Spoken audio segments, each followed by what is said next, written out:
You need these 100 products.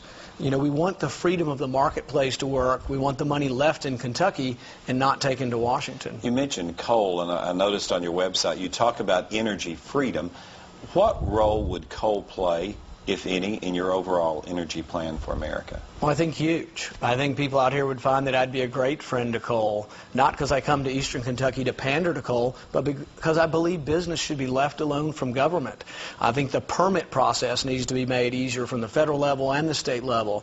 I think we shouldn't have special taxes on their profit. I think we should have lower corporate taxes. Those create jobs. I'd much more rather lower taxes on the coal industry so they can hire 100 new workers than I would say, let's tax the coal industry, send it to Washington so we can get 100 new people digging a ditch that may or may not need to be dug. So yeah, I'm greatly in favor of that. I think coal's a big part of our future because we have a lot of it still in the United States.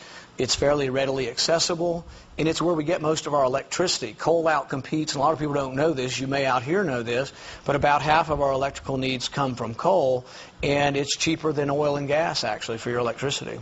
What about mountaintop removal? I think whoever owns the property can do with the property as they wish, and if the coal company buys it from a private property owner and they want to do it, fine. The other thing I think is I think coal gets a bad name because I think a lot of the land apparently is actually quite desirable once it's been flattened out. As I came over here from Harlan, you've got quite a few hills. I don't think anybody's going to be missing a hill or two here and there, and some people like having the flat land. Some of it apparently has become quite valuable when it's become flattened, and I think they do a good job at reclaiming the land and, you know, adding back in topsoil, bringing in elk. So I think they're doing a good job at it. But the bottom line is, it's not just me pandering to coal, it's me believing in private property. If they bought the property, they own the property, they can do with that property as long as they don't pollute someone else's property.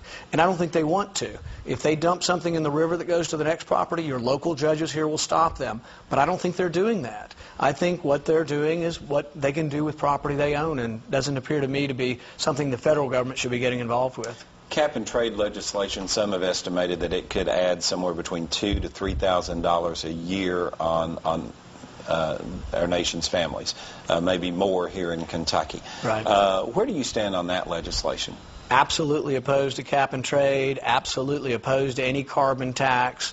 And I think that it's important because it's a distinction between someone like me, who I think can give you a straight answer, and a lot of these career politicians. You know, I debated Jack Conway out in Louisville a couple of months ago, and he kind of said, well, I'm kind of a little bit for it, I'm kind of a little bit against it, I'm not sure where I stand on cap and trade, but I sure want to be part of the negotiated settlement when it comes about. That's what you get from career politicians. They're afraid to take a stand. They don't know what their beliefs are, but they want to be part of the negotiated compromise in the end. And I think that would be a disaster, not only for Kentucky because of coal, but for consumers of electricity across the country. You're right. I've seen estimates from $500 a year to several $1,000s a year that every person will pay in increased electrical costs.